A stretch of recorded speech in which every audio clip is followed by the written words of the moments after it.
اعوذ باللہ من الشیطان الرجیم بسم اللہ الرحمن الرحیم انما یؤمن بآیاتنا الذین اذا ذکروا بها خروا سجدا وسبحوا بحمد ربهم وهم لا یستکبرون۔ اس آیت کی تلاوت سننے کے بعد تمام احباب جس نے اس کی تلاوت کو سنا ہے ان پر سجدہ تلاوت واجب ہو چکا ہے، وہ بعد میں سجدہ تلاوت کر لیں۔ اس سے پچھلی آیات کے اندر اللہ تبارک و تعالی نے ملک الموت یعنی اسرائیل علیہ السلام کے متعلق کچھ بتایا تھا، اور پھر اس کے بعد مجرمین کے متعلق بتایا تھا کہ کل قیامت کے دن ابھی تو دنیا میں جو ہے اللہ کی آیات اللہ کے احکامات کو ٹھکرا رہے ہیں، لیکن کل قیامت میں حال یہ ہوگا کہ یہ سر نگوں ہوں گے، اللہ کی عدالت میں سر جھکائے ہوئے ذلت کے ساتھ کھڑے ہوئے ہوں گے، ان کے اوپر ذلت چھائی ہوئی ہوگی، اور اس وقت کہیں گے کہ اللہ ہم نے اب آنکھوں سے یہ منظر دیکھ لیا، کانوں سے سن لیا، اب ہمیں دوبارہ لٹائیے تاکہ ہم جا کر نیک اعمال کریں، اب ہمیں یقین ہو گیا ہے۔ اللہ فرماتے ہیں اگر میں چاہتا تو سارے کے سارے انسانوں کو ہدایت پر پیدا کر دیتا، لیکن اللہ فرماتے کہ میری بات یہ پکی ہو چکی کہ میں نے جو ہے جہنم کو بھرنا ہے جنات اور انسانوں سے، سب کے سب سے بھرنا ہے۔ مقصد یہ ہے کہ اللہ تبارک و تعالی نے انسانوں کو جہنم کے لیے پیدا نہیں کیا، لیکن انسان جو ہے اپنی استعداد اپنی صلاحیتوں کو غلط طریقے پر استعمال کر کے جہنم کا مستحق ہو جاتا ہے۔ فرمایا کہ اب جہنم میں پڑے رہو اور چکھو وہ عذاب جس کا تم جو ہے دنیا کے اندر مذاق اڑاتے تھے، اور جس کو تم نے دنیا میں جو ہے بالکل بھلا دیا تھا، نظر انداز کر دیا تھا اس دن کی ملاقات کو کہ جی ہم تو مر کے مٹی ہو جائیں گے، خاک ہو جائیں گے، ہماری ہڈیاں بوسیدہ ہو جائیں گی اور ہماری ہڈیاں بالکل خاک میں مل جائیں گی، تو پھر اس کے بعد جدید یعنی نئے طریقے سے ہم زندہ ہو کر اللہ کے سامنے اٹھیں گے۔ یہ بات کہہ رہے تھے سمجھ نہیں آ رہی، لیکن اب قیامت میں اللہ فرماتے کہ جب منظر دیکھیں گے تو پھر ان کو سمجھ میں آ جائے گی۔ فرمایا کہ تم نے اس دن کی ملاقات کا انکار کیا تھا، آج ہم نے بھی تمہیں بلا دیا، آج ہم بھی تمہیں نظر انداز کرتے ہیں۔ وذوقوا عذاب الخلد، اور ہمیشہ کا عذاب چکھو، یہ تمہارے اعمال کا بدلہ ہے۔ اس کی میں نے تشریح کل تفصیل کے ساتھ آپ حضرات کے سامنے کر دی تھی۔ اب آگے یہ قرآن کریم کا ایک اسلوب ہے کہ قرآن کریم جہاں ترغیب کو ذکر کرتا ہے ساتھ میں ترغیب بھی ذکر کرتا ہے، جہاں منکرین کا تذکرہ ہوتا ہے ساتھ میں مؤمنین کا تذکرہ بھی ہوتا ہے، جہاں کافروں کا ذکر کرتا ہے وہاں ساتھ میں ایمان والوں کا ذکر بھی ہوتا ہے، یہ ساتھ ساتھ چلتے ہیں۔ تو پچھلی آیات کے اندر منکرین کا انجام اور ان کے حالات کو بیان کیا تھا، اب آگے اللہ تبارک و تعالیٰ ایمان والوں کے حالات کو بیان کرتے ہیں کہ ایمان والے کون لوگ ہیں اور ان کی کیا خصوصیات ہیں۔ فرمایا انما یؤمنو، بے شک ایمان لاتے ہیں، بے آیاتنا ہماری آیتوں پر، الذین وہی لوگ، اذا ذکروا جب ان کے سامنے ذکر ہو، جب ان کو نصیحت کی جائے، بہا ان آیات کے ساتھ،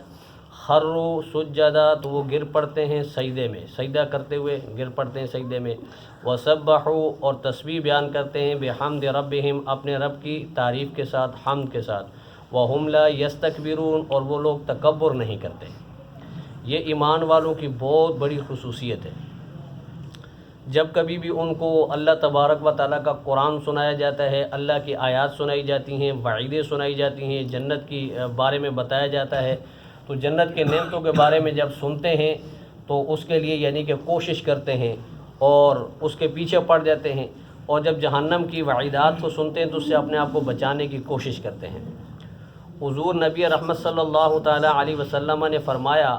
کہ لوگوں میں نے تمہیں ہر وہ چیز بتا دی ہے جو تمہیں جہنم کے قریب کرنے والی ہے،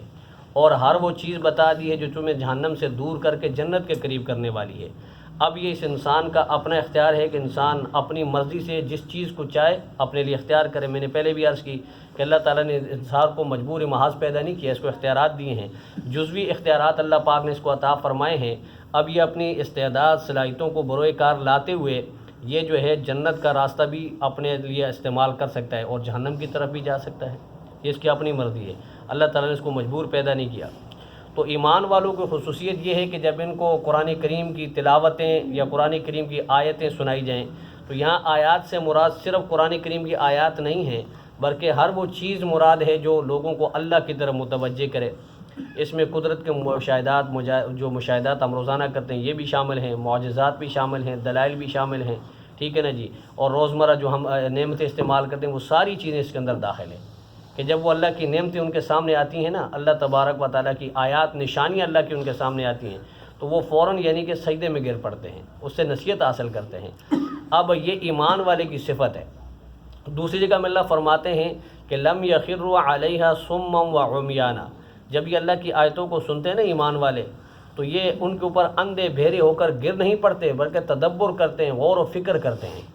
ٹھیک ہے نا جی، اور پھر باقاعدہ یہ کہتے ہیں کہ اے اللہ ربنا ما خلقت ھذا باطلا، اے اللہ تو نے یہ ساری کائنات باطل تو نہیں پیدا کی، بیکار تو پیدا نہیں کیے، اس کا کوئی نہ کوئی مقصد ضرور ہے، تو وہ اس مقصد کے پیچھے پڑ جاتے ہیں، اس مقصد کو تلاش کرتے ہیں، یہ ایمان والوں کی خصوصیت ہے۔ اب ایک بندہ ہے اس کے سامنے قدرت کے عجائبات سامنے آئیں، وہ قدرت کے عجائبات کے مشاہدے کرے، اللہ کی قدرت کی نشانیوں کو دیکھتا رہے، اب وہ بالکل یعنی کہ جانوروں کی طرح اس کی اگر وہ اپنی عقل کو بروکار نہ لائے، اپنی استعداد کو بروکار نہ لائے اور ان نعمتوں سے اللہ تبارک و تعالیٰ کی طرف نہ بڑھے تو پھر یہ بندہ بالکل جانور ہے۔ قرآن میں اللہ تعالیٰ نے باقاعدہ اسی کے بارے میں فرمایا اولئک کالانعام بل هم اضل، ایسے لوگ تو جانوروں سے بھی بدتر ہو جاتے ہیں جو ان نعمتوں کو دیکھ کر، ان نعمتوں کو استعمال کر کے نا اللہ کی نشانیوں کو دیکھ کر اللہ کی معرفت ان کو نہ ملے تو اس سے بڑا بد نصیب اور کون ہوگا۔ اب آج ہم دیکھتے ہیں کہ آج کی دنیا کے اندر ملحدین بڑے بڑے یعنی کہ آپ دیکھیں گے بڑے بڑے فلسفی ہوں گے، ڈاکٹر ہوں گے، انجینئر ہوں گے، وکیل ہوں گے، جج ہوں گے، بریسٹر ہوں گے اور بیوروکریٹ ہوں گے، بڑے بڑے لوگ جو ہیں وہ ملحد بنے ہوئے ہیں، ان کو دین سمجھ میں نہیں آتا، ٹھیک ہے، باقی ساری چیزیں سمجھ میں آ گئی، ان کو دین سمجھ میں نہیں آتا، ٹھیک ہے نا جی۔ وہ ہمارے شیخ صاحب رحمۃ اللہ علیہ فرماتے تھے کہ میں جہاز میں سفر کر رہا تھا تو میرے قریب میں ایک نوجوان بیٹھا ہوا تھا، داڑھی مونچھیں کٹی ہوئی تھی اس کی، تو میں ذکر میں لگا ہوا تھا تو نوجوان نے خود بخود یعنی میری طرف متوجہ ہو گیا، مجھے چھیڑنے کی کوشش کر رہا تھا، تو کہا کہ حضرت آپ ماشاءاللہ چہرے سے بڑے بزرگ لگتے ہیں، سر پہ حمامہ بھی ہے، داڑھی بھی آپ کی ہے، یہ دین کی باتیں مجھے سمجھ میں نہیں آتی۔ اچھا، تو حضرت خاموش ہے، جواب نہیں دینا چاہ رہے تھے لیکن لگا رہا وہ بھی کہ جی مجھے آپ سمجھائیں، مجھے یہ دین کی باتیں سمجھ میں نہیں آتی۔ تو حضرت نے فرمایا کہ بیٹا تم کیا کام کرتے ہو؟ اس نے کہا کہ جی میں ڈاکٹر ہوں، ٹھیک ہے، کہا اچھا، کہا کہ چلو آپ مجھے پہلے میرے سوال کا جواب دو پھر میں آپ کے سوال کا جواب دیتا ہوں۔ کہا آپ یہ بتائیے اونٹ گھاس کھاتا ہے، پتے کھاتا ہے، ٹھیک ہے نا جی، وہ مینگنیاں بن جاتی ہیں، وہی گھاس گدھا کھائے، وہی پتے گدھا کھائے تو لید بن جاتی ہے، ٹھیک ہے نا جی، وہی گھاس وہی پتے بھینس کھائے گوبر بن جاتی ہے، وہی گھاس وہی یعنی کہ چیزیں جو ہیں دوسرے جانور کھائیں تو یہ مختلف کیوں ہیں؟ چیز ایک ہی کھا رہے ہیں اور پاخانہ وہ مختلف کر رہے ہیں، آپ اس کے بارے میں مجھے فرق بتا دیں۔ اس نے کہا جی اس کے بارے میں تو مجھے پتہ نہیں ہے۔ تو کہا اللہ کے بندے، جب تجھے پاخانے کے درمیان تو فرق کر نہیں سکتا، اس کے درمیان تیرے کو فرق کا پتہ نہیں ہے تو تجھے دین کے بارے میں کیا پتہ ہوگا؟ تو دین کے بارے میں کیوں پوچھے جائے؟ اگر تو نصیحت کا یعنی کہ اپنے آپ کو سمجھانے کے لیے، اپنے آپ کو بنانے کے لیے پوچھ رہا ہے تو پھر میں تجھے تیرے سامنے دلائل پیش کرتا ہوں، تجھے میں اللہ کی باتیں بتاتا ہوں۔ لیکن اگر تو دین کے اوپر صرف طنز کے لیے اور دین کے اوپر اعتراضات کے لیے باتیں کرتا ہے تو اللہ کے بندے تجھے تو پاخانے کے اندر فرق کا پتہ نہیں، تو دین پہ کیوں اعتراض کرتا ہے؟ تو وہ خاموش ہو گیا۔ تو ہمارا حال یہ ہے، یعنی ہم اللہ تبارک و تعالیٰ کی طرف جانا نہیں چاہتے۔ اس وقت پوری دنیا میں آپ دیکھیں گے نا، اور خصوصاً ہمارے جو اسلامی ممالک، ہمارا پاکستان جو ہے، اللہ پاک اس کی حفاظت فرمائے، یہ تو اس معاملے میں بڑا یعنی زرخیز ہے، ٹھیک ہے نا جی، ہر ایرا غیرہ نتھو خیرہ مفتی بنا ہوگا، ٹھیک ہے نا جی، وہ جو ہے لیکچر دے رہا ہوگا دین کے بارے میں، ٹھیک ہے نا جی، جس کو امام بخاری نے نہیں چھیڑا، امام مسلم نے نہیں چھیڑا، امام ابو داؤد نے نہیں چھیڑا، بڑے بڑے مفسرین، بڑے بڑے محدثین، فقہاء کرام، انہوں نے اس چیپٹر کو کھولا ہی نہیں، ٹھیک ہے نا جی۔ اب کیوں نہیں کھولا؟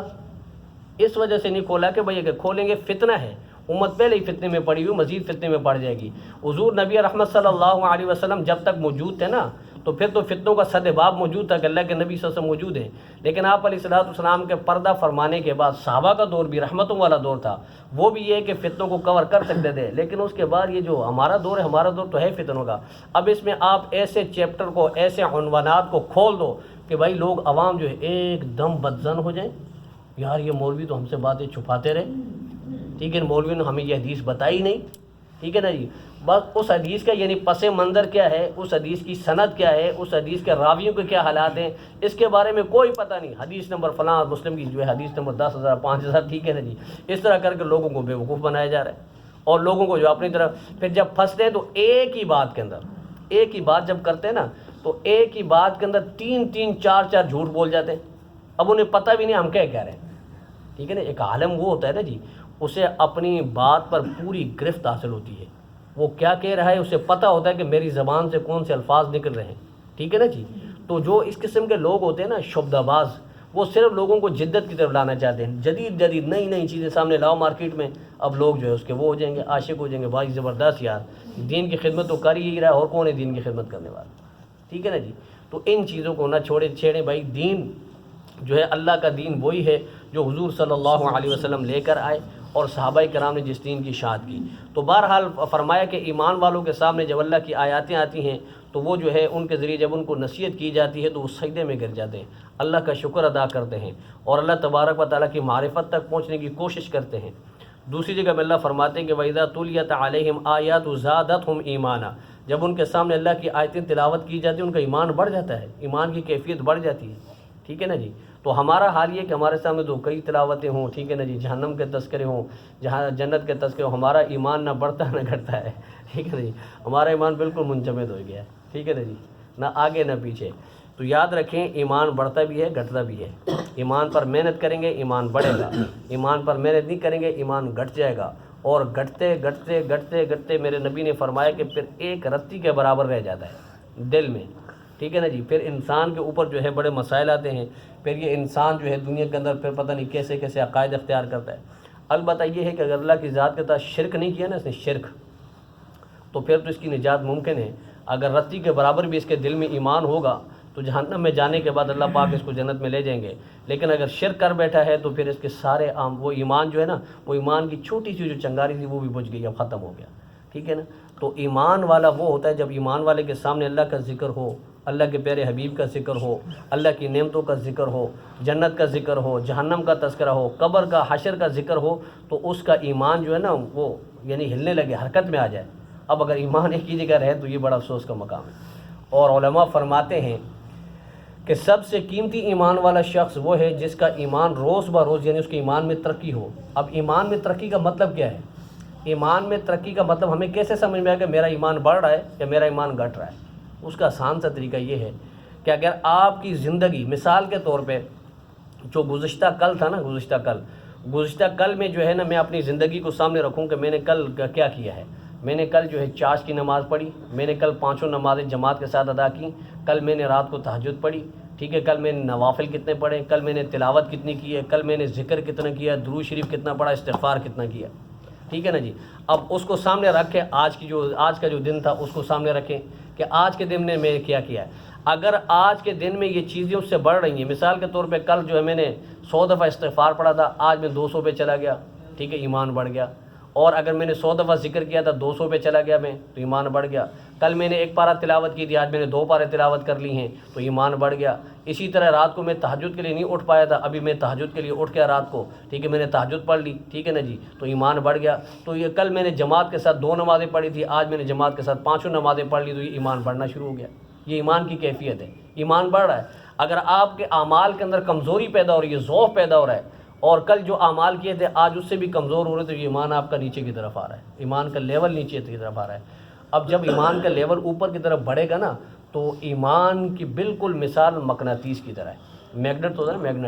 میگنٹ ہے یہ اعمال کو کھینچتا ہے اپنی طرف۔ اب ایک شخص ہے وہ ایمان والا ہے، وہ تہجد نہ پڑھے ہو نہیں سکتا۔ ایک شخص ایمان والا ہے وہ ذکر نہ کرے ہو نہیں سکتا۔ ایک شخص ایمان والا ہے، ٹھیک ہے نا جی، اور وہ جو استغفار نہ کرے، درود شریف نہ پڑھے، ٹھیک ہے نا جی، یہ چیزیں ہو نہیں سکتی۔ تو ایمان جو ہے اعمال کو اپنی طرف کھینچتا ہے۔ جب آپ اعمال کرو گے تو ایمان بنے گا، ٹھیک ہے نا جی، اور ایمان بنے گا تو انشاءاللہ دنیا اور آخرت کی سرخ ہوئی۔ تو فرمایا کہ یہ لوگ جو ہے اللہ کے سامنے سجدہ کرتے ہیں اس کی تسبیح بیان کرتے ہوئے، وَهُمْ لَا يَسْتَكْبِرُونَ، اور وہ تکبر نہیں کرتے۔ تکبر بہت بڑی بیماری ہے۔ اللہ فرماتے ہیں کہ تکبر جو ہے یہ میری چادر ہے، اور جس نے میری چادر پہ ہاتھ ڈالا میں اسے چھوڑوں گا نہیں۔ تو تکبر اللہ تبارک و تعالیٰ کی شان ہے، بندے کے لائق نہیں کہ وہ تکبر کرے۔ اب یہاں دیکھیں، ہر روز سجدہ سجدے میں چلے گئے، عاجزی اور انکساری کی انتہا یہ کہ بندہ جو ہے ایک بہت بڑا یعنی کہ منصب پہ فائز آدمی ہے،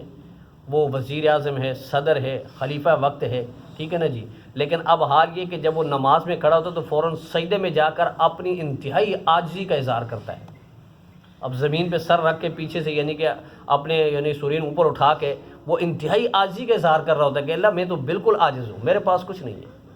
ٹھیک ہے نا جی. سر پہ نیچے زمین پہ رکھنا یہ عاجزی کی انتہا ہے. اور اللہ تبارک و تعالیٰ کو بندے کی سب سے خوبصورت ادا وہی پسند آتی ہے جو بندہ سجدے کی حالت میں ہوتا ہے، ٹھیک ہے نا جی. سجدے کی حالت یہ اللہ کے ہاں بہت محبوب ہے. اور فرمایا کہ تکبر ان کے اندر نہیں ہوتا. تکبر نے شیطان کو برباد کیا، تکبر نے نمرود کو برباد کیا، تکبر نے فرعون کو جو ہے تباہ کیا، تکبر نے ہی قوم عاد کو جو ہے تباہ کیا، اس کے اوپر عذاب آیا. یہ تکبر تھا نا. من اشد منا قوہ، کسی نے جو ہے طاقت پہ تکبر کیا، کسی نے بادشاہت پہ تکبر کیا، کسی نے اپنی پارٹی پہ تکبر کیا، کسی نے مال کے اندر تکبر کیا، کسی نے علم میں تکبر کیا. تو اس طرح جو تکبر کیا جنہوں نے ان کا انجام قرآن نے بیان کیا ہے. بالم بن باعورہ بنی اسرائیل کے بہت بڑے عالم تھے، اجاب الدعوات شخص تھے، لیکن اپنے علم پر تکبر تھا، ناز تھا، اللہ نے ذلیل کر دیا، ٹھیک ہے نا جی. اور اس کی زبان کتے کی طرح منہ سے نکل گئی، اور اللہ نے فرمایا کہ اولئک کالانعام بل هم اضل، یہ جانوروں سے بھی بدتر ہے، ٹھیک ہے نا جی. تو تکبر انسان کو جو ہے لائق نہیں ہے، انسان کی شان کے مطابق نہیں. یاد رکھیں تکبر کس کو کہتے ہیں، یہ بھی ذہن میں رکھیں. تکبر کا مطلب یہ ہے کہ آپ حق کو چھپائیں، ٹھیک ہے نا جی. حق بات کو آپ چھپائیں اور جو بات آپ کے سامنے کہی جائے آپ اس کا انکار کر دیں، حق بات کا انکار کر دیں، حق بات کو چھپا دیں، ٹھیک ہے. اور لوگوں کو رذیل سمجھیں، اپنے سے یعنی حقیر سمجھیں، یہ ہے تکبر. نیا لباس پہن لینا، عمدہ سواری لے لینا، عمدہ گھر بنانا، یہ تکبر میں نہیں آتا. ایک صحابی نے فرمایا کہ اللہ کے نبی میں روزانہ جو ہے نئے سوٹ پہنتا ہوں، کیا یہ تکبر میں؟ فرمایا یہ تکبر نہیں ہے. نئی سواری لو، یہ تکبر نہیں ہے، ٹھیک ہے نا جی. تکبر یہ ہے کہ دوسرے بندے کو اپنے سے حقیر سمجھے. کوئی ہاتھ قریب کرے نا تو اس کا ہاتھ یعنی ایسا اس کو محسوس کرے کہ جیسے میرے ساتھ یعنی بالکل کوئی جنگلی آدمی ہاتھ میں لا رہا ہے، ٹھیک ہے نا جی. اس کو حقیر سمجھے انتہائی، تو یہ نہیں کرنا چاہیے، یہ تکبر کی علامت ہے. باقی اللہ کی نعمتیں ان کو استعمال کریں. وَأَمَّا بِنِعْمَةِ رَبِّكَ فَحَدِّثْ، اللہ نے جو نعمتیں آپ کو عطا کی ان کا اظہار کیجیے. یہ اللہ تبارک و تعالیٰ نے خود ارشاد فرمایا، لیکن تکبر اور غرور کے ساتھ نہیں بلکہ عاجزی اور انکساری کے ساتھ ان نعمتوں کو آپ استعمال کریں. یہ اللہ نے آپ کے لیے پیدا کی ہیں. فرمایا کہ ایمان والوں کی خصوصیات میں سے یہ بھی ہے کہ تتجافا جنوبہم عن المضاجع، الگ رہتے ہیں، جدا رہتے ہیں، جنوبہم ان کے پہلو، عن المضاجع ان کی خوابگاہوں سے، ان کے بستروں سے، یدعونا پکارتے ہیں، ربہم اپنے رب کو، خوفا وطمعا خوف اور امید کے ساتھ، ومما رزقناہم ينفقون اور اس مال میں سے جو ہم نے ان کو بطور روزی دیا ہے، ينفقون خرچ کرتے ہیں. یہ بھی ایمان والوں کی بہت بڑی صفت ہے، ٹھیک ہے نا جی. صحابہ کرام رضوان اللہ تعالیٰ علیہم اجمعین دو قسم کی محنت کیا کرتے تھے. دن میں دعوت و تبلیغ یا جہاد میں ہیں، اور رات میں جو ہے وہ اللہ کے سامنے کھڑے ہو جاتے تھے، ٹھیک ہے. دن کی تھکاوٹ وہ ان کو رات کو تہجد سے نہیں روک سکتی تھی، ٹھیک ہے نا جی. رات کو اللہ کے سامنے کھڑے ہو کر قرآن پڑھ رہے ہیں، لمبی لمبی تہجد کی نمازیں پڑھ رہے ہیں. حضرت عثمان کا تو حال یہی تھا رضی اللہ تعالیٰ عنہ کہ ایک رکعت میں پورا اللہ کا قرآن مکمل کر دیا کرتے تھے، ٹھیک ہے نا جی. ایسے لوگ تھے، یہ ساری رات جو ہے تہجد میں گزار دیتے تھے. اب یہ کون سی نماز ہے، کس کے متعلق یہ فرمایا جا رہا ہے؟ تو اس میں مفسرین کے مختلف اقوال ہیں. بعض علماء فرماتے ہیں، حضرت بلال رضی اللہ تعالیٰ عنہ کی روایت ہے، وہ فرماتے ہیں کہ ہم مغرب اور عشاء کے درمیان نوافل پڑھتے تھے نا، نوافل جس کو صلاۃ اوابین بھی کہا جاتا ہے، اس کے علاوہ بھی نوافل ہیں وہ پڑھتے تھے. تو اسی کے بارے میں یہ آیت نازل، اس سے مراد یعنی کہ وہی نماز ہے کہ جس سے یعنی ہمارے پہلو الگ رہوں. اور بعض روایتوں میں آتا ہے کہ جو شخص عشاء کی نماز باجماعت ادا کر دے اور پھر فجر کی نماز باجماعت ادا کرے، وہ بھی اس کا مصداق ہے، ٹھیک ہے نا جی. لیکن جمہور مفسرین فرماتے کہ اس سے نماز تہجد کی نماز مراد ہے کہ رات کا وقت ہو، بندہ جو ہے رات سو کر دوبارہ اٹھ کر اپنے رب کے سامنے جو کھڑا ہو جائے، تو اس سے وہ نماز مراد ہے. اور یہ اللہ کی انتہائی لاڈلی نماز ہے، ٹھیک ہے نا، اللہ کی بہت ہی پیاری نماز ہے. اور اس نماز کے ذریعے ہی لوگ یعنی کہ جو ہے ولی بنتا ہے، انسان ولایت کے درجے پہ پہنچتا ہے. اور حضور علیہ الصلوۃ والسلام پر تو آپ سیر انبیاء پہ فرض تھی یہ، لیکن امت کے اوپر یہ نفلی نماز ہے. اگر رات کو کھڑے ہو کر اللہ کے سامنے یہ نماز پڑھ لے بندہ، حضور صلی اللہ علیہ وسلم نے فرمایا کہ جنت کے اندر محلات ہیں، فرمایا کتنے خوبصورت ہیں کہ اندر کا منظر باہر نظر آتا ہے، باہر کا منظر اندر نظر آتا ہے. اور صحابہ نے پوچھا اللہ کے نبی یہ کس کے لیے ہیں؟ فرمایا کہ یہ ان لوگوں کے لیے ہیں جن کے پہلو ان کے بستروں سے الگ رہتے ہیں، یعنی تہجد گزار لوگ، جو تہجد پڑھنے والے لوگ ہیں. ایک اور حدیث میں اللہ کے نبی صلی اللہ علیہ وسلم نے فرمایا کہ قیامت کا دن ہوگا، میدان حشر میں اللہ تبارک و تعالیٰ فرشتے کے ذریعے ندا کروائیں گے کہ وہ لوگ کہاں ہیں جو سردی کے عالم میں سردی کا موسم تھا، ٹھیک ہے، گرم گرم بستروں سے اٹھ کر ٹھنڈے پانی سے وضو کر کے رات کو اللہ کی بارگاہ میں کھڑے ہوئے، تو ان میں سے ایک قلیل مجمع کھڑا ہوگا، تو اللہ کے نبی صلی اللہ علیہ وسلم نے فرمایا کہ اللہ تبارک و تعالیٰ ان کو جو ہے بغیر حساب کتاب کے جنت میں داخل کر دیں گے، ٹھیک ہے نا جی۔ تو یہ بڑی عظیم نماز ہے، جتنی اللہ تبارک و تعالیٰ نے ہمیں توفیق دی ہے، ٹھیک ہے، اگر رات کو ہماری آنکھ جلدی کھل جائے، لمبی راتیں آج کل، ٹھیک ہے نا جی، تو اس نماز کو پڑھ لیا کریں، 2 رکعت بھی پڑھ سکتے ہیں آپ، 4 بھی پڑھ سکتے ہیں، پھر اس کی آگے جتنی بھی آپ پڑھنا چاہیں پڑھ سکتے ہیں، 2 سے لے کر 12 تک، یعنی کہ آپ تہجد کی نماز پڑھ سکتے ہیں۔ آج کل میرا خیال سے تہجد کا وقت جو ہے 58 ہے، ٹھیک ہے نا جی، تو 58 یعنی 5:58 اس کا تہجد کا آخری وقت ہے، تو اس سے پہلے پہلے اٹھ کے اس نماز کو پڑھ لیا کریں۔ کوشش یہ کریں کہ اللہ تبارک و تعالیٰ نے جب ہمیں بستر سے اٹھا ہی دیا ہے، ٹھیک ہے، اٹھ ہی گئے ہم، کبھی ہم سگریٹ پینے کے لیے بھی اٹھ جاتے ہیں، کبھی نسوار کھانے کے لیے بھی اٹھ جاتے ہیں، کبھی اگر پان کا چسکا ہے تو وہ پان کے لیے بھی اٹھ جایا کرتے ہیں، تو اگر اٹھ گئے ہیں تو پھر اس کے بعد پان وان کھا کے اپنا سگریٹ وغیرہ پی کے نا مسواک وغیرہ کر کے وضو کر کے سیدھا اللہ کے سامنے کھڑے ہو جاؤ۔ 4-5 بجے